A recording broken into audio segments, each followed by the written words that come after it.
Right then. Woo! Monday morning, yet again. Nice cup of coffee on a Monday morning. I need that today after the weekend I've had. How is everybody? It's a Monday. We're back on it again. Apologies for being a little bit late. Had a little technical hitch going on. So, so welcome back to Drinks with Chris Live this week. How's everybody's week been? What you been up to? Well, I've got an update on the lockdown here in Wales, which is a bit crazy. So here in Wales, they've done another lockdown now, another complete lockdown, which is just insane. Really, there's not, as far as I'm concerned, there's not really a kind of it. There's not really. It's not going to help the situation. This virus now, this COVID, it's with us and it's here to stay. There's nothing we can do about it. So so I just think it's a bit silly. And I went out to Tesco, which if you don't know Tesco, it's a large supermarket. And so the government guidance is that people can only buy essential goods, right? Which I found funny, and it started to pop up it was mainly in Tesco's. I haven't seen anything else posted online about any of the other supermarkets. But yeah, so within Tesco's, they've blocked off certain products, which is mad. Like they've put kind of hazard tape around some of the products so that you can't buy them.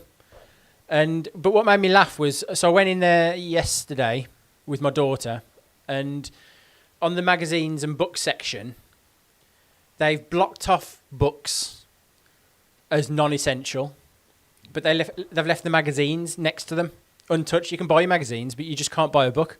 So it's essential for you to read a magazine, but not a book. Like what kind of a crazy world are we living in? And especially with lockdowns, people do have problems with lockdowns. Admittedly, people struggle to deal with it mentally, and I understand that.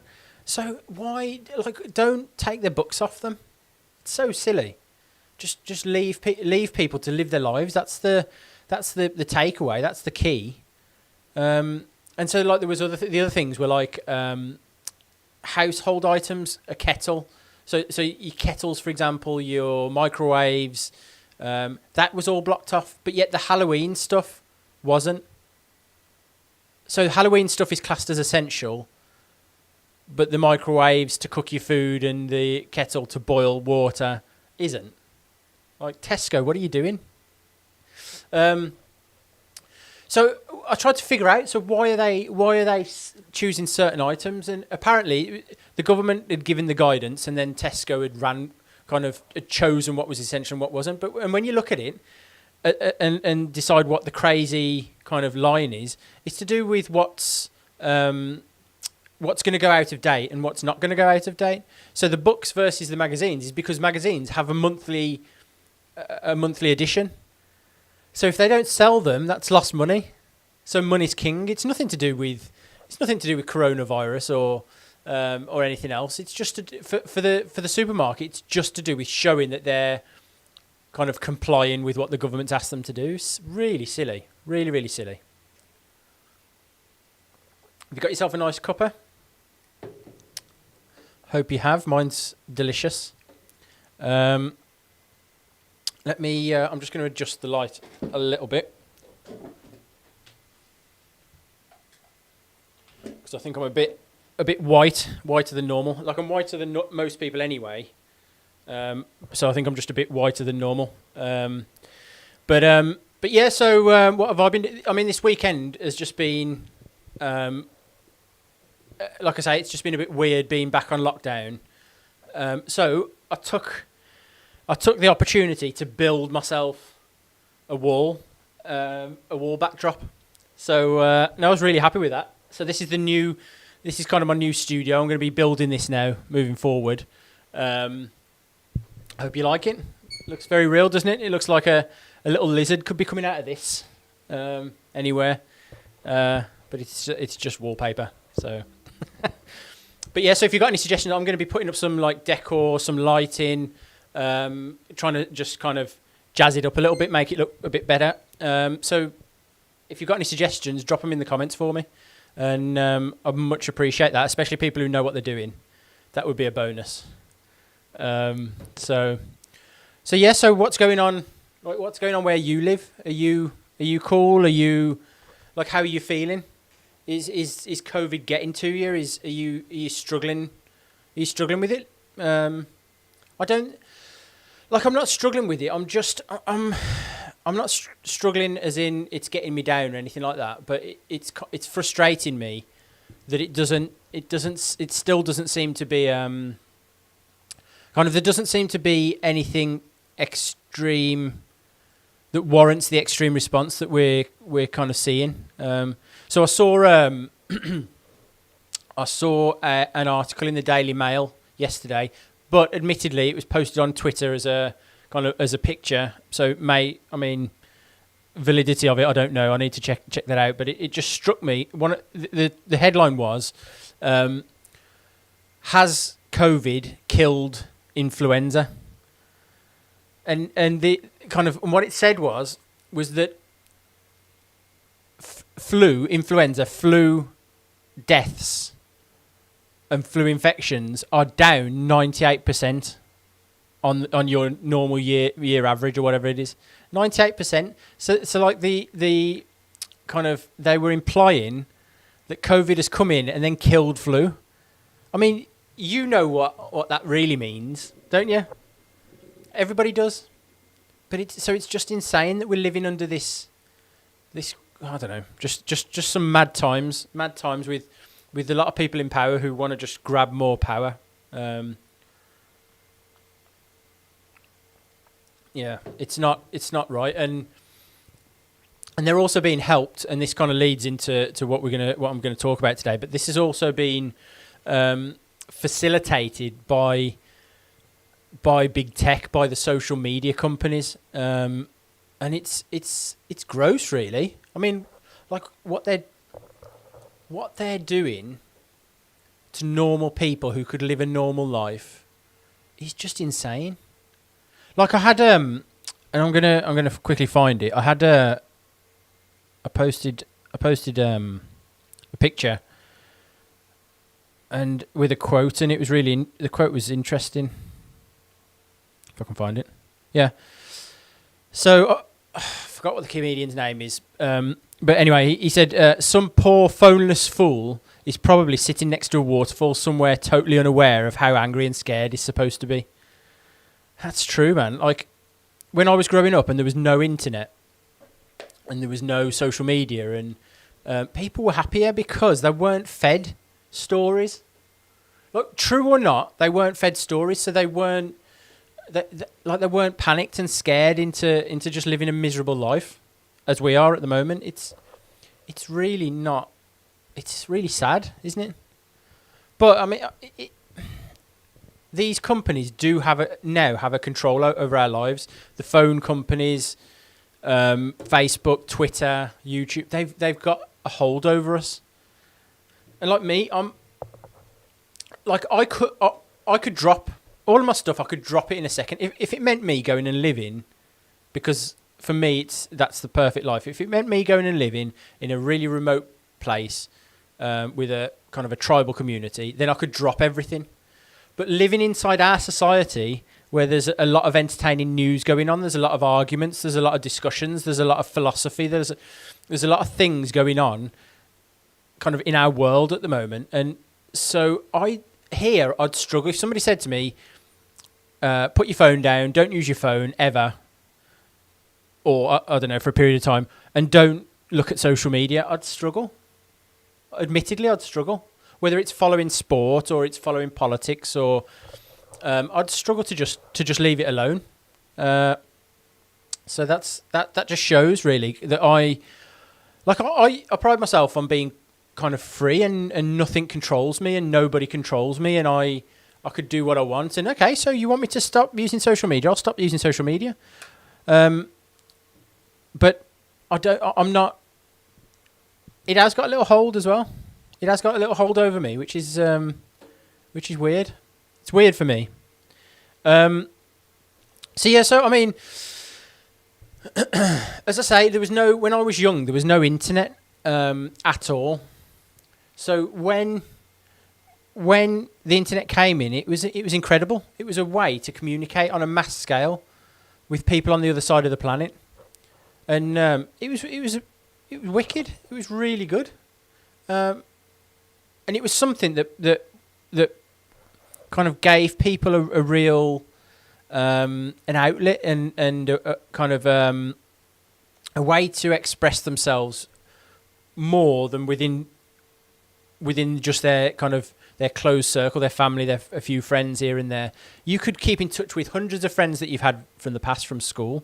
You could find them on I think it was, what was it, School Friend Finder or whatever it was, I don't know. So you could just it was really, really cool. Then Facebook came along, and I remember a friend of mine, Mauricio, sent me an invitation to go and join Facebook. Never heard of it.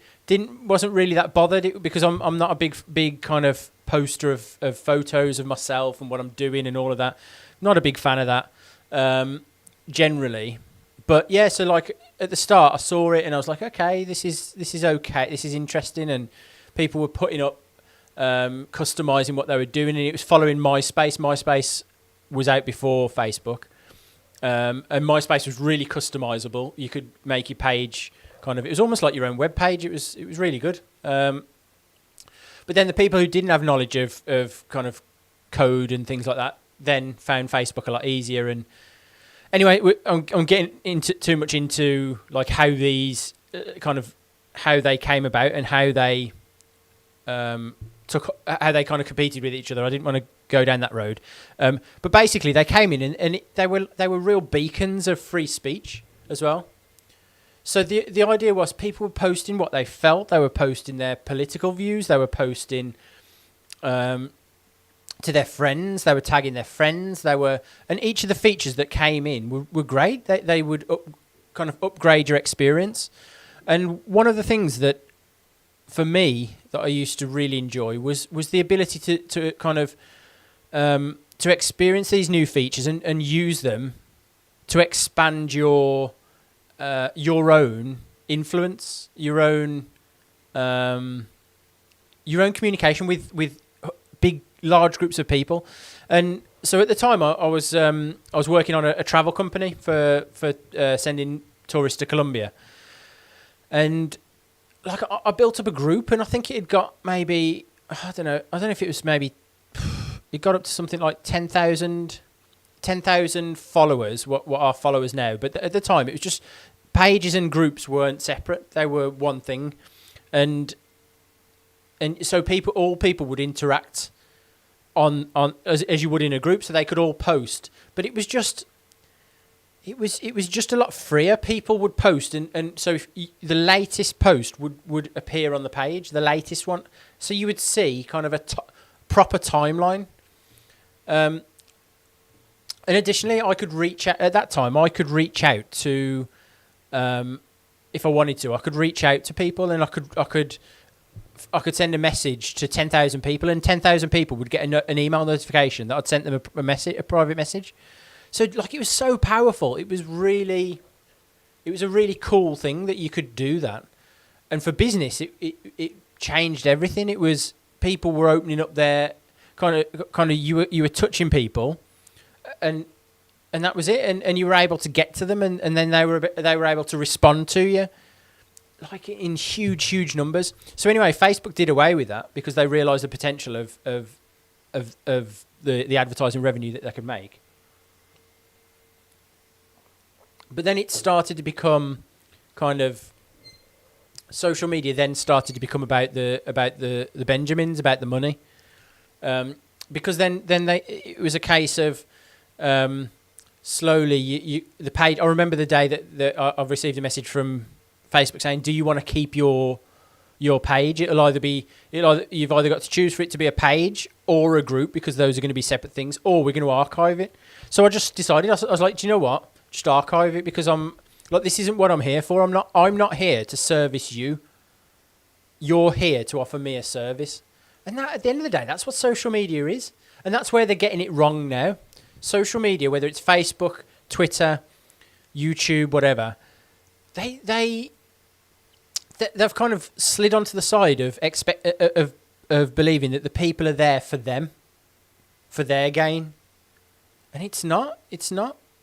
If somebody could come up with a good alternative to the social media, to the platforms that we've got at the moment, people would move in flocks. I mean, Parler, for example, which is like people call it like the right-wing version of Twitter. Kind of, it was an alternative because of Twitter's increased censorship of kind of more right-wing thought, shall we say. That's why Parler set up. So I like to explore all these different platforms. If a new platform comes up, then I'm happy to go and explore it, and I want them to do well. And I want them to do well, not because of like their belief systems or whatever else, but because I'm a believer in ecosystems having competition. So that's how things evolve, is through competition. So that's why it's important. But Parler, it's okay, but it's not.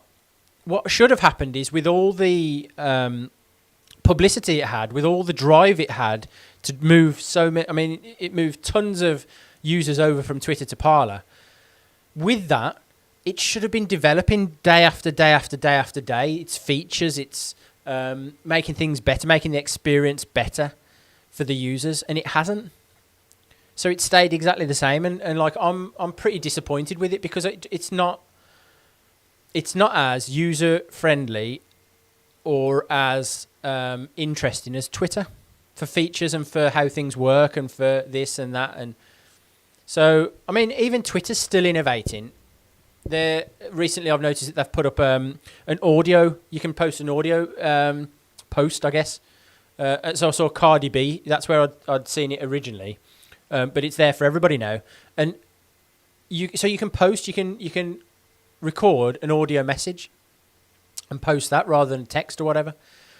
So Twitter is still innovating, which is kind of what all platforms should be doing, and that's one of the things that the big platforms have got right, and that's their barrier to entry, I guess, is because they're such huge companies and they can do that. It's very difficult for competitors to come in, new platforms to come in and compete with them. But that's where you've got to be smart and you've got to be clever. You've got to hire the best people, the most innovative people, the people with the most experience, who can throw things together quickly to take advantage.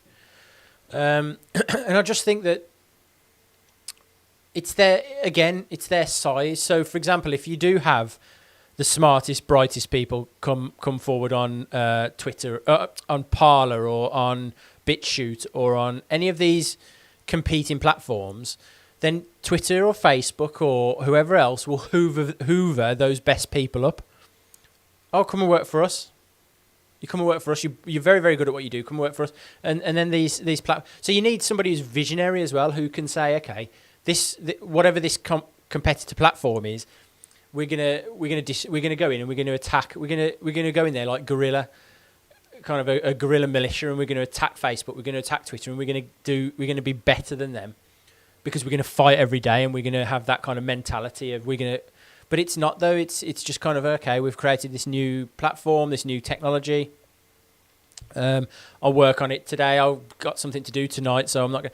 It's got to be a war and a bit of a battle to overcome them, I guess. But Twitter, I mean, so I spoke a bit about how Facebook used to be, but Twitter used to be a real Wild West as well. Like, anything went, any language, any thoughts, any opinions, like it all went, and that's why I used to love it, because people were crazy. They still are, but they're kind of, people always talk about Twitter bans and like, oh, okay, I'll see you in 7 days, guys, because I've just got a Twitter ban.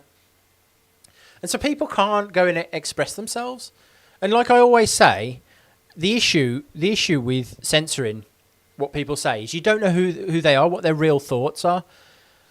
And but that's what you want. You want to challenge these thought processes and these opinions, because if you can't challenge them, they grow, and they can infect other people and things like that. Whereas if you can challenge them and debate that person and convince them that that their opinion's not right and that they can think a different way, then that's how you deal with. That's why it's better to have an argument, because it's always better to have an argument with somebody so that you can thrash it out and you can both get your points across, get all that energy out, and then you come to a consensus and you come to whatever that is, whether it's part ways or whether it's just reconcile and decide decide the new role in the relationship or whatever it is. That's why it's better to get arguments out of your system and not just keep them quiet, because you're hiding back, and it's better to challenge each other. So Twitter was a wild west. I remember Twitter being just brilliant, like insane. And admittedly, like, some people take it too seriously. So you'll have some people like me, I guess, who don't take it seriously at all. And then you've got the people who it does affect that do take it seriously. And I guess, I mean, who has the right on the platform? The people who are offended, or the people who are trolling, who are just having a bit of a laugh or whatever else? I don't know. Like, for me, it's just, once I turn my phone off, if I'm going to just turn my phone off or my laptop or whatever, that's it. It's like it's almost like a second world to me. Like, I know it's not real life. So I don't know. Twitter was one of the best. I think Twitter was one of the places where when I got fed up of Facebook and Facebook kind of controlling your experience and you no longer growing your experience on the platform. When it got to that point, I left Facebook. I've got an account because I like to promote things. Even though it's not that good. I like to keep in touch with people, see what friends from school are doing, that sort of thing. But I'm not as active as I was, where I was posting all the time and enjoying the experience. Not anymore. I just don't think it's very good. If there was a better Facebook, although if there was a better way to connect people,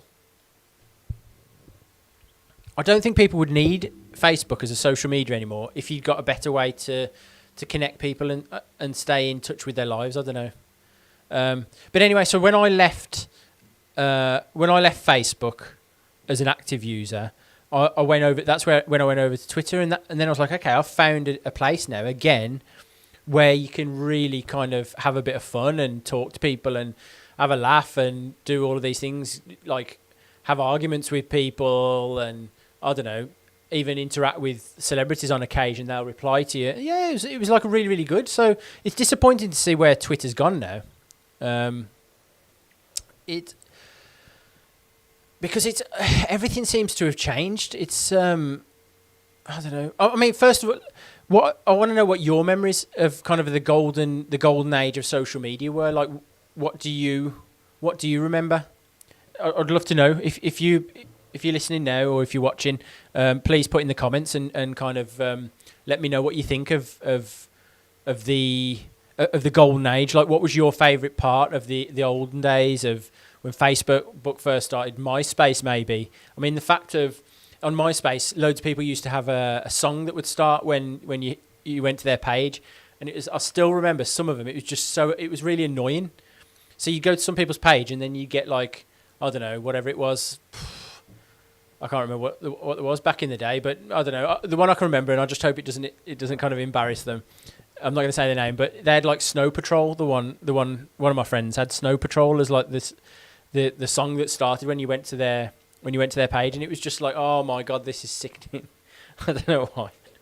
But what was your memories of kind of that golden age of social media? But yeah, so like, I don't know what happened. Something happened with social media. Somewhere along the line, that power that they started to get and the user base that they started to get began, first of all, it began to be seen as a moneymaker, which it did. It made Facebook one of the biggest kind of companies on the planet. For customer base, you would imagine that it's got to be one of the biggest on the planet, potential customer base. But so that happened first, but then that kind of that user base of Facebook then would have come to the attention of governments and political players and people who wanted more influence.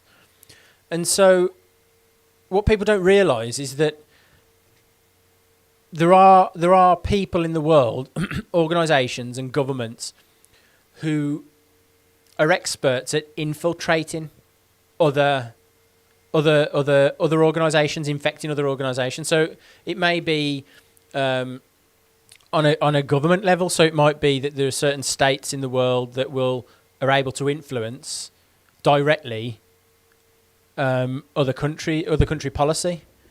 So I mean, it can even be like, again, this is alleged and everything else. I'm like, this isn't this hasn't been proven or anything else, but this thing with Joe Biden, who's the presidential candidate in the US against Donald Trump, like all of these little bits of leaks that are coming out regarding his son's dealings in Ukraine and in China, but that also involve him, and the apparent funneling of money and payments from China and Ukraine. So even if this is where it's an issue, even if it's their legitimate payments for legitimate business dealings, then you can't be a politician. You can't be a member of parliament or a member of Congress if you've got those interests.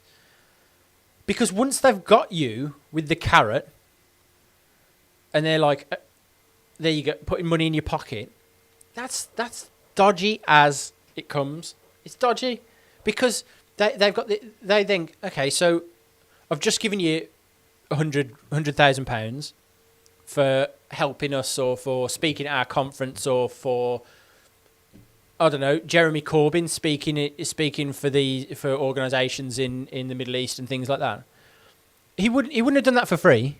He would have been paid for it. But what happens then is that whatever these infiltrators are, they'll pay the first lot of money, and then it'll be a case of, okay, well, we've got some more where that came from. However, we need you to do this. We need you to vote this way. We need you to do this. We need you to put pressure on these people.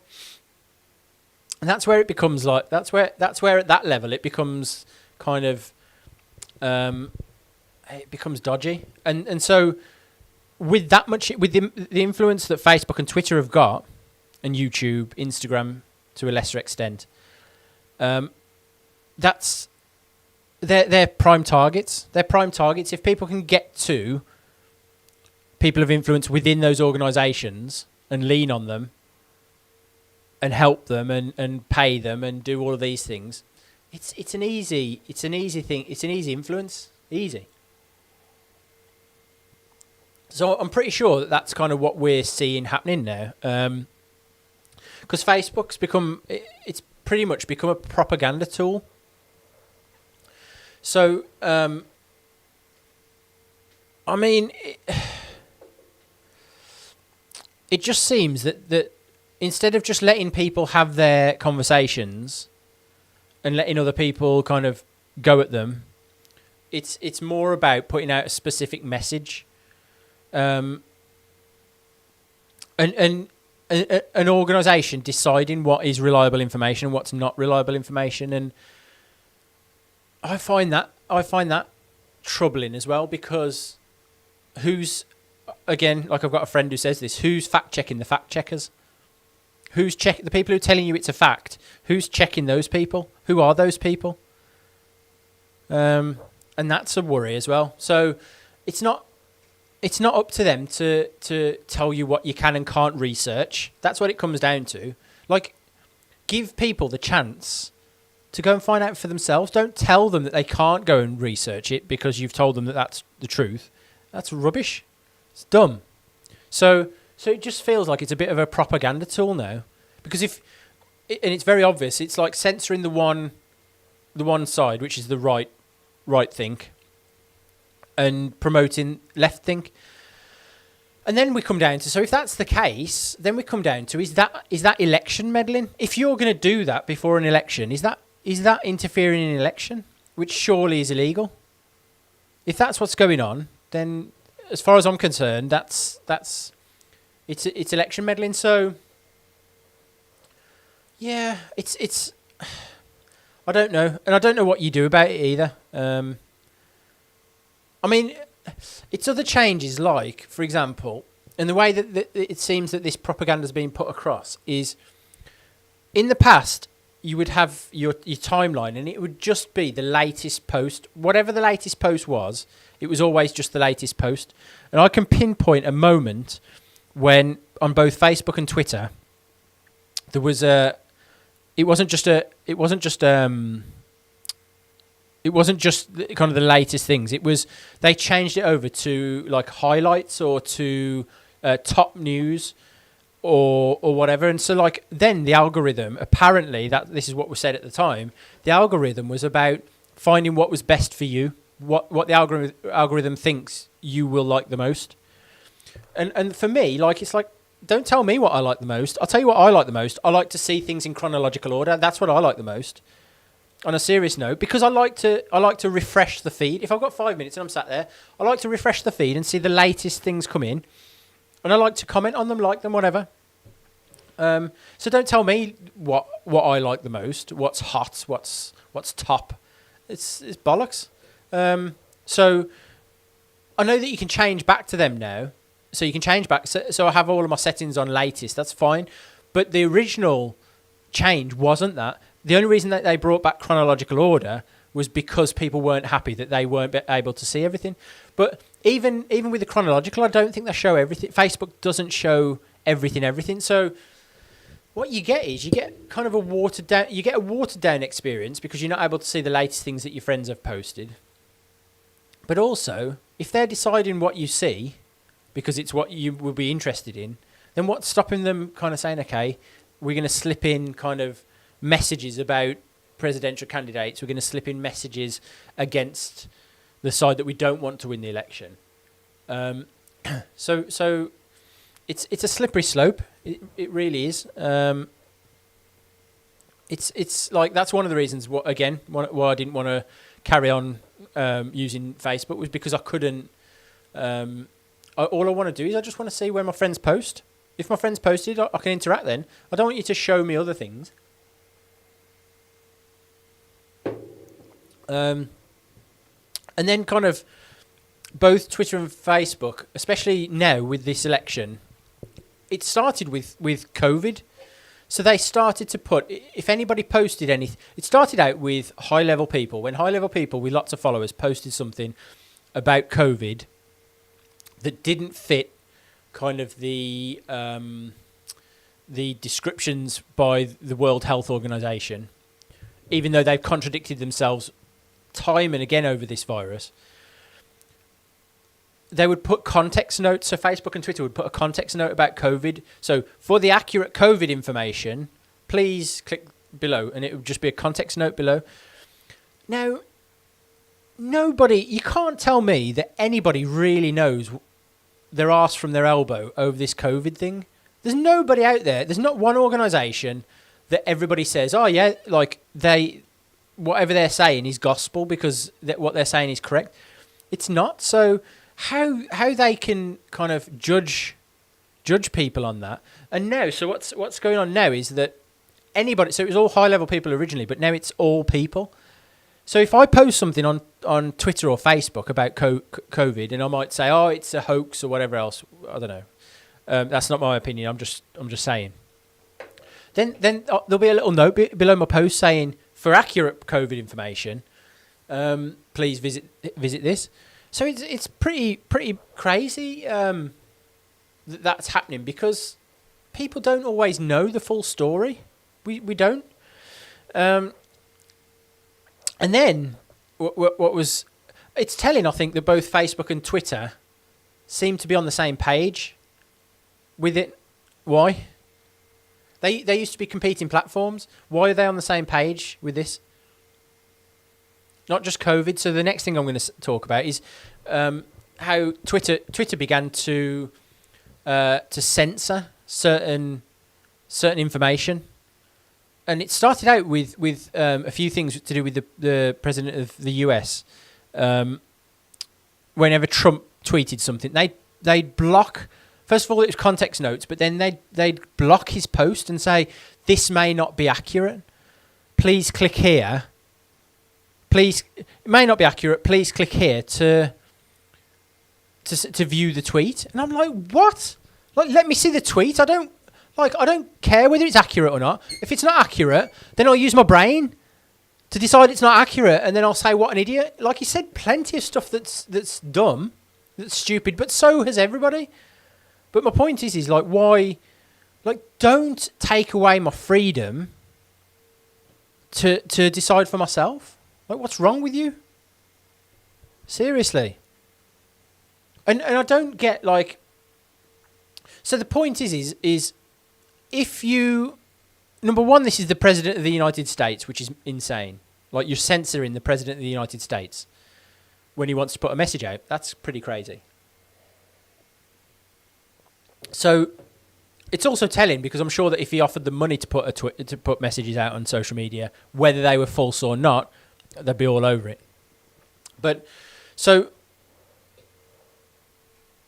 it's the president of the US that they're censoring. Why not have people like why not allow people, as they did before, to challenge that, to retweet it and to reply to it, and why not do that and create conversations of that is absolute rubbish. Whatever Trump said is rubbish. It's not true. This is why. Because dun. But let the people have the argument. Don't tell them that you can't look at it. You're not allowed to look at this. Sorry. It's beyond parody at this stage. This was never. This is supposed to be a free society. We're supposed to live in a free. The Western world is supposed to be free. And for the large portion of our history, kind of recent history, it has been free, and it's been an example of how to have kind of a democratic process and where everybody can kind of live free and do what they want and be challenged and all these things. But what we're living through now is not. It's going down a really dodgy path, I think. And it also, the other strange thing, so both Twitter and Facebook have been doing this, is that it only seems to be on one side of the political spectrum, which is bizarre. Like, a lot of right-wing, I mean, I don't like the categorisation, really, because right-wing is always kind of shown as being malicious, racist, kind of anti-xenophobic, whatever. And it's not that. The centre ground of both sides is pretty, like, full of pretty decent people.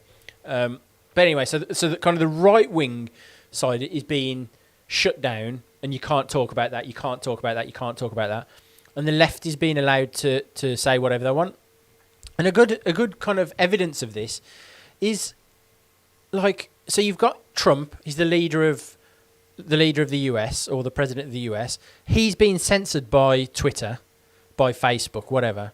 But then you've got the Iranian Ayatollah Khomeini, like tweeting threats to the US and tweeting threats to Donald Trump and tweeting like literal death threats. And like, what world have we come to where on the platform they decide who can say what? Death threats are cool. Death threats are fine. Antifa's fine. Antifa killing Trump supporters is fine. But anything said or any words on the other side, so it just doesn't seem proportionate. And so to me, it only seems that it's pointing towards one thing, and that's a bias to affect the upcoming presidential election. Kind of on the US side. I mean, there's plenty of stuff for the rest of the world as well to deal with the same sort of thing. But we're in a weird place. We're in a weird place. So let me know what you think. I mean, have you noticed the same thing, or is it just me? I don't know. But one thing I've really noticed is as the US election gets closer, and it's fascinating. I mean, I find it fascinating. Right now, it's not gonna kind of directly affect my life that much. Kind of the position I'm in my life is fine. It's not gonna. I can survive this. It's not a problem. But what I've noticed is, as it gets close to the presidential election, the platform, Twitter and Facebook, are starting to go hard on the censorship, harder. So what was interesting was there was a tweet by, I think there's a tweet by Kayleigh McEnany, who's the press officer for Trump, or for the Trump administration. She tweeted something, Trump tweeted something, and Twitter just took them down. They banned her account, and it was an official statement. She was tweeting an official statement. They took her account down and they blocked the messages so that nobody could see the messages. And so before, they were context notes. Then they were kind of, the message was blocked, but you could click it if you wanted to see the tweet. And now it's just censorship, because we're getting close to the election. Now it's just blanket. It's shut down. There's nothing you can do. If I want to see that message, that post, I can't, because they're just shutting it down, and I find it bizarre, really bizarre. YouTube started to close down accounts, and again, only right-wing accounts, and so they were getting messages from YouTube saying we've closed down your account. It was found to be in violation. I can't remember if it was found to be in violation. I don't think it was. I think it was like there was no kind of violation found or anything like that. But it was just closed down. You don't have any recourse to complain or to speak to somebody about it. And they were just getting shut down, and I think they still are at the moment, which is weird.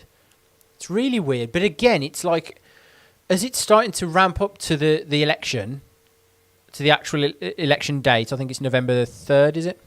So it's not far now.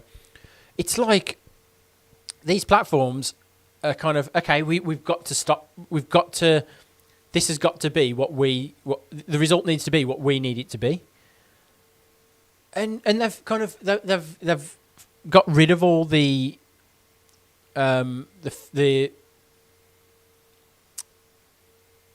all of the ways that they were hiding the censorship that they were doing, the one-sided censorship. It seems like they've just got rid of that. They haven't got time now. There's not enough time to create kind of cover stories. It's just, we just need to censor that. We need to push this. That's the end of the story, and it's crazy, man.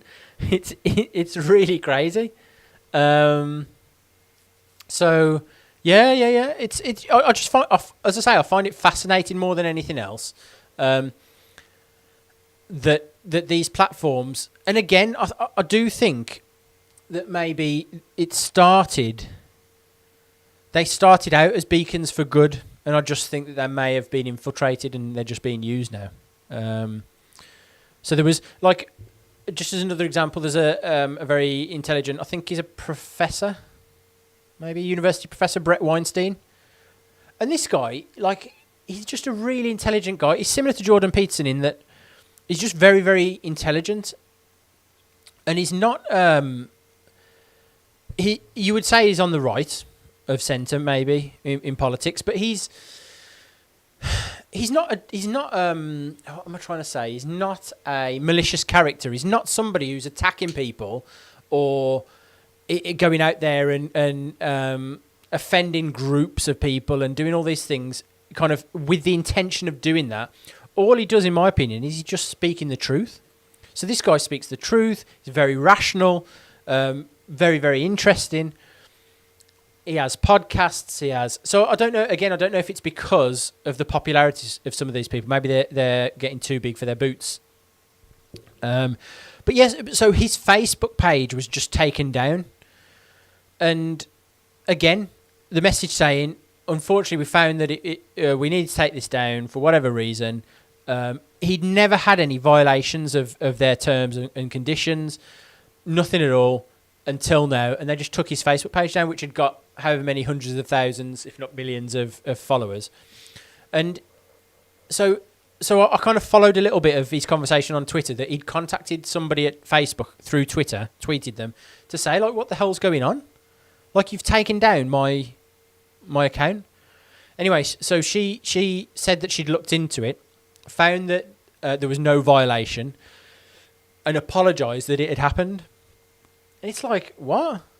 She said, "We're very sorry this has happened. Your account's back up again. It was a mistake." And a lot of the people replying were rightly saying, "Well, how can it be a mistake? Like, you've just taken. It's not like so because he hasn't gone against any of the violations on your terms and conditions. It's not like he's broken any rules. So at what stage did your algorithm decide that his account needed to be taken down? So you got to be suspicious about like how that happened. And then somebody pointed out that if you click onto her name and look at her profile, it shows that she was something to do with Nancy Pelosi, who's this loudmouth speaker in the I don't know if she's in the Senate or the Congress or whatever. But again, who's very left wing. So she's got leanings. So the woman who he spoke to has got leanings to the left, and just kind of, I don't know. So it just seems like censorship at the moment. So then, like, you've got to ask, like, why? So why has this happened then? Why is YouTube, Facebook, Twitter, why have they gone from being brilliant free speech advocates, where you can have a party and you can have a massive conversation, everybody's talking and arguing and talking and friends and not friends and all of these things, like, so you could have that, and now it's just finished now. So now these platforms are pretty sterile. Not only are they sterile and not that much fun to use, but now they're kind of censoring certain people, only letting you see certain parts of a story. And why has it happened? So, like, I believe that these platforms have been infiltrated at some stage, and I think they may have been infiltrated. It could be from governments. By governments, so it could rather than infiltration, direct infiltration, it may be pressure from governments. So it may be that the governments are offering financial incentives and threats of regulation and things like that. So it's carrots and sticks. They're offering them carrots, regular carrots. Okay, so if you go along with what we're saying, come and speak. Come on, Zuckerberg, come and speak at our National Communist Conference, and we'll pay you once a year. But, however, you need to just do us a favour, just shut down Brett Weinstein. Do you see how this works? It's so when you hear about Zuckerberg going and speaking at this, or Jack Dorsey going and speaking at this, or there's a lot of kind of, that's politics. That's politics, because these are big players now. That's like having a speaker come from a huge company. I don't know, ExxonMobil. And having them, the CEO of ExxonMobil, come and speak at your national, I don't know, your national Labour conference or your national whatever, because the idea is that you can influence. Then you have a glass of wine, you have a whiskey together. After they have the conference, you congratulate them, you pat them on the back. Oh, that was brilliant. Here's your payment. There you go. Thanks very much. Oh, brilliant. We'll see you next year. No problem. They go away. Then they pick up the phone. Okay, hi, CEO of ExxonMobil. Yeah, we'd like you to just kind of drop the price a little bit on whatever. I don't know. I'm making up the scenario here, but you see what I mean? It's like, it could be pressure from governments in that way, or it can be the other. It can be a bit of both, where they say, okay, we're gonna regulate your social media platforms now, and you're not going to like that, so do what we say. Or you don't want to be regulated, and a real world example, Trump wants to regulate, or he's mentioned regulating. So, okay, so maybe the left says, okay, we'll support you in whatever you want to do, but and we'll vote against the regulation, but you need to help us as well. So you need to put things in place. And I'm 100% sure that these conversations go on, because they go on in the real world, in other things as well. It's negotiation, isn't it? It's negotiation and influence, and that's the way that the world goes round at the end of the day. Like, somebody who gets a job, it's always there's a high likelihood that there's kind of influence from somebody within the company who knows that person, and so, like, that's how things get done. And so I think that could be one of the reasons that this is happening on social media.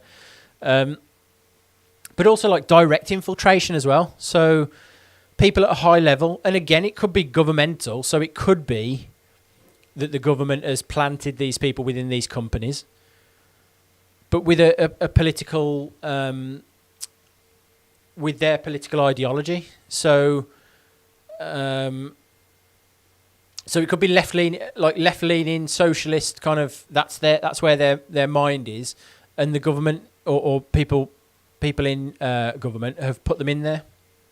So, kind of a good idea. And when I say government, I mean both sides. I don't mean the government because it's Trump at the moment who's the president. I mean people in Congress and that sort of thing. But a really good example of this, a really good example actually, is after two election cycles ago in the UK, I believe, the leader of the Liberal Democrats was Nick Clegg, a guy called Nick Clegg.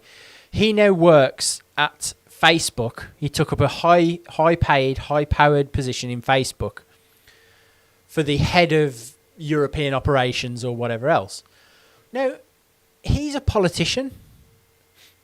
So, like business-wise, even if he'd been in politics for some time, so even if he's not working for a company for all those years, it's like a sportsman, like you're out of practice.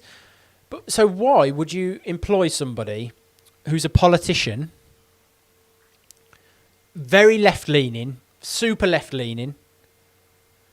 Why would you employ a politician to become your head of European operations when you could have somebody who was a chief operating officer or whatever, or CEO of a huge corporation who knows how to run business, similar to Trump?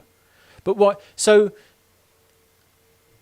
was that kind of was that an ideology? Was that the people like the influence of an ideology being pushed into Facebook at that time? Was that what it was? Because I'm guessing he's not the only one. I'm guessing that there's a lot of people along those lines that have gone into those positions from a left-leaning kind of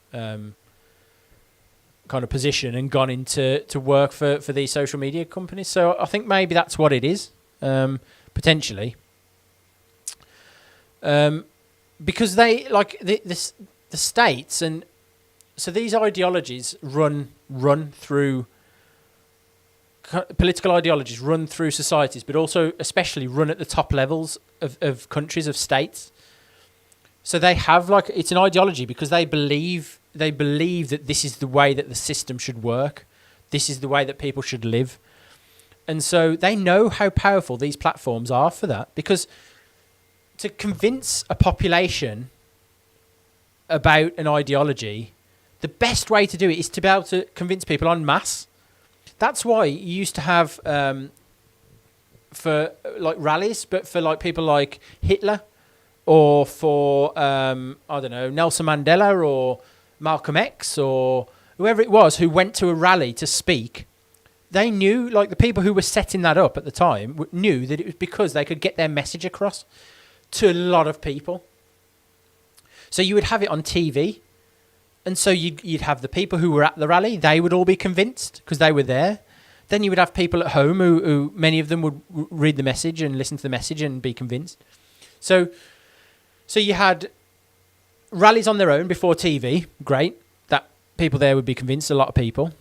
Then TV made it even bigger. Now social media has made it gigantic, enormous. You can get your message out there to billions of people.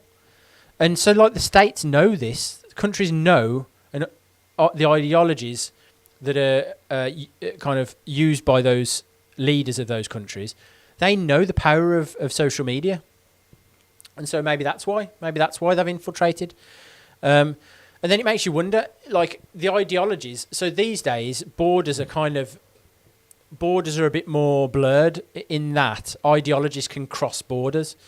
And not stick to the one country or even to one language, which is incredible, really, to think. In the past, it was always kind of people were very nationalistic and okay, everybody in the same country more or less believed the same ideology, but not now. Not now. There's people in the UK and the US who much more support China than they do their own country. because they align themselves with the ideology of China. And the same with Russia. Maybe there's people who align themselves with the thought process of Russians. So it makes me wonder, is it not only... Because if you were to win... This is just hypothetical because I haven't even got any basis for this. I'm just shooting in the wind. I'm just kind of thinking of scenarios that might be a possibility. But for example, if China's the superpower, possibly one of the most influential countries on the planet, they've brought the world to a standstill with a virus, for example. If China wanted to infiltrate other countries' populations and influence them, then what's better than being able to infiltrate the country's politicians and then get your ideology put across? So in the case of Joe Biden, if it was literally that he was on the payroll of China, he was on the payroll of Ukraine, which would have been on the payroll of Russia. If that was the case, that China was paying Joe Biden money, that's going to influence his decisions. And if that's a policy, if that becomes like a foreign policy for China, it's very clever. We're going to get those people on our side. We're going to pay them money. We're going to fill their pockets, and then we're going to expect them to give us help in other areas. Okay, go to the US, go and run for president, Mr. Biden, because there's more money where this came from if you get into the White House. So I think it's been like this for a while, but I just think that it's more now than it ever has been, because there's more at stake and there's more power in the social media world. So if I'm China, if I can infiltrate politicians and if I'm looking to do that, if I'm looking to kind of take over the world, if I can influence politicians on the one hand, and if I can influence social media on the other hand, and then I can have the politicians use social media to censor the opposition and to promote our ideology and our thoughts and our whatever we want to promote, that's an easy job, isn't it? Easy. It's an easy win. So it's just a thought. It's just a thought why that could be happening. And along with that as well, sometimes I get the impression that Zuckerberg, the owner of founder of Facebook, and Jack Dorsey, the founder of Twitter, whenever they're interviewed and asked about these things and asked about these censorship mistakes and asked about people's accounts being shut down and things like that. I'm just thinking about the interview with Jack Dorsey on Joe Rogan. And also I've seen interviews with Zuckerberg, is they never seem to know what's going on in their company, like in that moment. So if you're a businessman and you're asked and you're the CEO or whatever, and you're asked about policy, then you should really know what your policy is. And you should really know why, especially if you're going into an interview on let's say Jack Dorsey going on Joe Rogan, and Rogan asks him about why he shut down Alex Jones's account. He should really know. He knows that question is going to be asked, so he should know what his answer should be. He should know what the policy was, and he should know why, because he should be able to answer those questions. And it's the same with Zuckerberg going in front of the Congress and answering questions. They always seem to say, "Well, I don't. I'm going to need to check our policy, and I'm going to need to talk with some of the people in the company to find out the answers to that question. But I can send it over to you in an email." They never really know. So either they're lying. So that could be one, is that they're lying. They know how powerful they are. They don't need to answer these questions to these people, or they're genuinely not in control anymore. That they're the face, they're the acceptable face of these platforms that they put in front of the cameras, in front of Congress, in front of interviews, and they just give kind of grey answers and talk about how amazing the platform is and what we're doing for the world and all of this sort of stuff. But when it comes down to hard questions, it's like, oh, well, I can't answer that now. I need to check the facts about that. I need to check the information. Like, something's going on. It might just be that their companies are so huge now that they can't keep up with everything. And if that's the case, then we need to, like, they're at risk. The companies are at risk of influence by external players. So they've got to. I don't know which one it is, and I don't know which one I think it is either. I don't know. I mean, Jack Dorsey. I don't know. I've seen some of his comments on Twitter recently regarding all the political stuff that's going on in the censorship, and I tend to think he does know. But it's just like, how deep does it go? And then like I often think to myself, when like, if this is the case, if we're now kind of in a position where the people in power, whether it be governments or social media, have contempt of the people, of the general public, then what you've essentially got is an elite that are distancing themselves and saying that they can do whatever they want with impunity. It doesn't matter, and then they're kind of figuring out ways to control the narrative, to control the population, just for their ends. And if that is the case, that's really insidious. It's really worrying, isn't it? I'd like to hear other people's thoughts on this, because I don't think I'm on my own. I don't think I'm on my own with thinking that's what's going on. It's. Are they too big? I don't know. I mean, what if they are too big, and if they are acting in this way, what should be done? What should we do about them? I mean, there's two like ways to think about it. One is that you say, and again, it always comes from the left. The argument always comes from the left that they're a private company. They can do what they want. And then the other option is that no, they've got too much influence to mould people's opinions and things like that. So maybe it's too much now. Maybe they need to be reined in. Maybe they need to be split up. Maybe because I don't know whatever happened to monopoly to monopoly regulations, but 100% Facebook, Twitter are monopolies now. They've got the market. Like, nobody's going anywhere else. So those are the two options, really. And like, yeah, they are private companies, but if you're an infiltrator, if you're a state, or you want to push an ideology, then you just keep them as private companies, don't you? If that's kind of a fail-safe, if that's something that stops them being regulated, then you just keep them as a private company and keep influencing them forever and ever and ever. So, but I don't know. So my inclination would be that there needs to be something put in place to stop them from from kind of censoring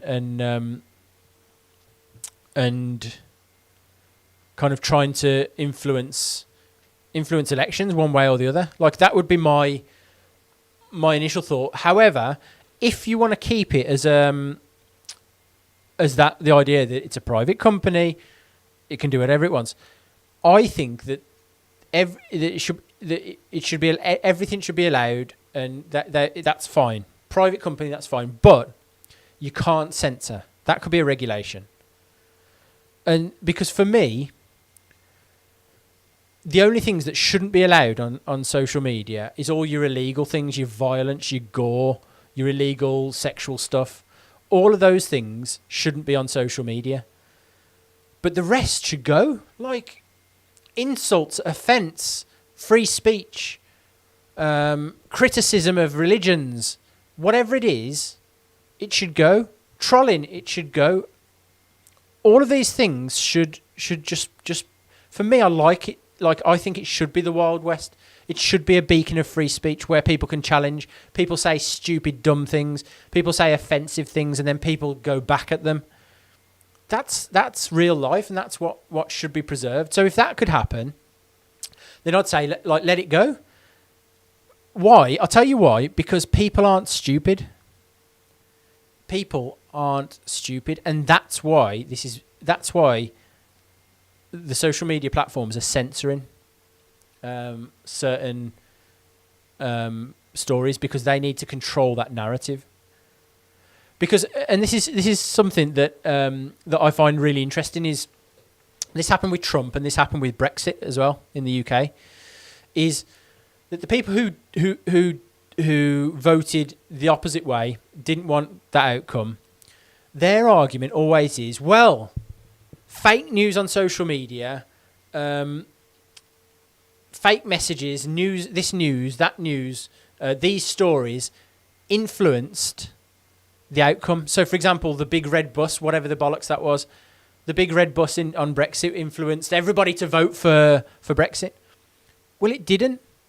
And so, and then people complaining that, Trump used all of these, or Russia, or whatever it was, I don't know, had these stories that influenced the general population of the US to vote for Trump. And that's bullshit as well, because people aren't dumb. You're treating people like they're dumb. So people don't just accept what they see on the side of a bus. People don't just accept what somebody says during the election campaign, because we all know politicians lie. People are intelligent. People weigh it up and people go, okay, what is really happening in my life? What am I seeing day to day? Not what I'm seeing in the newspaper and everything else. Like these stories that people are giving me, people are more intelligent than that. And so for me, this actually leads me to think that these social media companies, the reason that they're censoring is because people aren't buying their stories. So they've realised that people aren't going to buy the fake news that they allow or they put out directly. People aren't going to fall for it. So that's why they've taken to having to censor. Because it doesn't matter how much fake news they put out. We're human beings. We're intelligent enough to look at it, to weigh up options. With the internet and with social media, we can research and find out. We can search for this term and we can go, okay, that's rubbish because look at this. Or that's rubbish because my own experience day to day is different to that. And so that's why we see the censorship, and that's why I resent what social media is trying to do, these platforms are trying to do. I really resent it because it's pretty transparent. Why? It's because people aren't swallowing the news that they're giving them through their feed. Why is it called a feed? A news feed? Because they're feeding you the news. And they understand that they've been feeding the news. They fed people the news during the Brexit campaign. They fed people news during the election campaign that Trump won. And they've realised this time that people aren't dumb. And people don't just swallow it.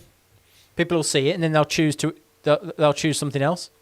So that's why they're like, okay, we can't just feed what we want to feed and expect that they're just going to accept it. Feeding sensationalist stories and they'll just go, oh yeah, that's right. Oh God, yeah. No, Facebook's kind of, the Oracle has just told me again that this is the way I should vote or whatever else.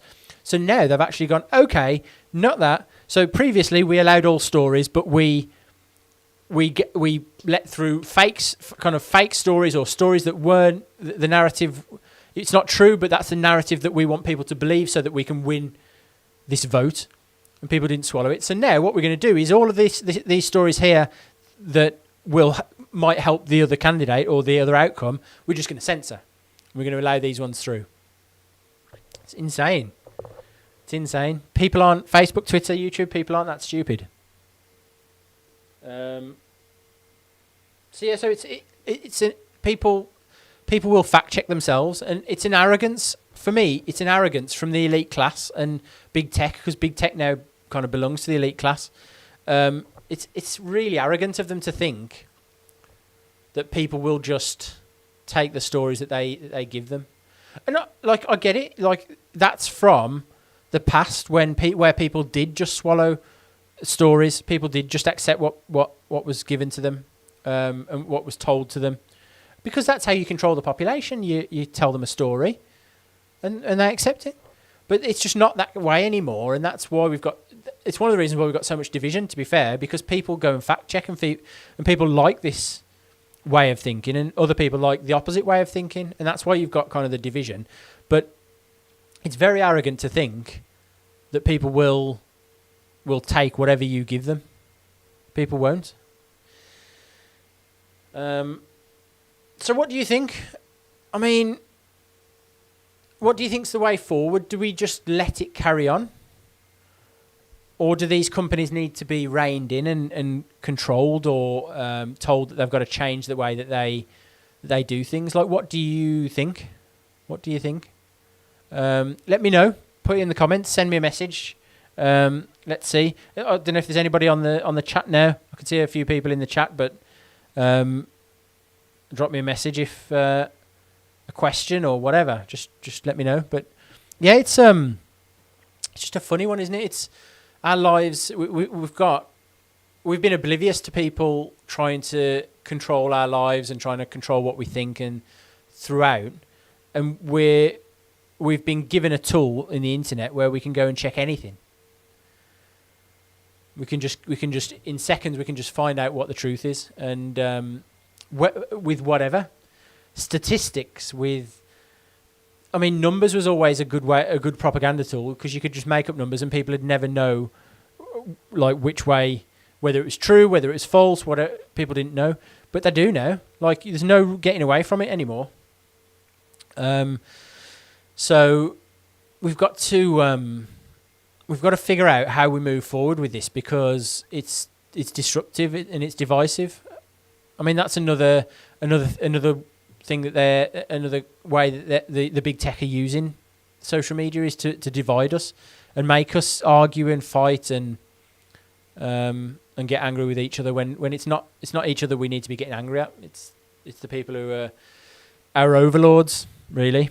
So, but yeah, let me know. I mean, I'm at the end now. I'm at the end of this episode, and that was good. I'm glad I got all that off my chest. But let me know what you think. It's certainly something to think about. It's just hard to see how we're gonna move through without some casualties. How we're gonna get through this quagmire, really. So on that happy note, thanks very much for watching. Please make sure that you subscribe. Hit the little bell notification so that you'll get a notification whenever I upload new videos. I believe that this is going to be my last live on YouTube for a little bit. I'm going to start uploading via regular videos again, just so that I can get some more people coming and viewing, and then who knows, in the future we might do lives again. So please come and have a conversation with me. Bring your drinks. Come and have a conversation. I'm on all platforms. Head on over to Reddit. So my username is Chris Russell Hosp on Reddit, and I interact with a lot of people on there. Great platform. Again, it's okay. There's a little bit of censorship creeping in, but there's a lot more kind of freedom on there. So please come on over there. Come over to my Skype, chrisrussellhosp@gmail.com. So just add me, and then we can talk. If you want a phone call, if you've got something you want to talk about, you want to send me a message, then please do. I'm more than happy. So that's it. That's it for this week. Have a wonderful week. The sun's just come out here in Wales. It's been raining all morning, so hopefully it'll stay out today. I'm going to enjoy the sun lockdown, which is the only way these days to enjoy sunshine. But yeah, just keep yourself safe, everybody. Just enjoy your week, and whatever you're doing, be good. And then we'll speak again really soon. So cheers, speak again, take care, and until next time. I need an outro music, really, don't I? Bye-bye.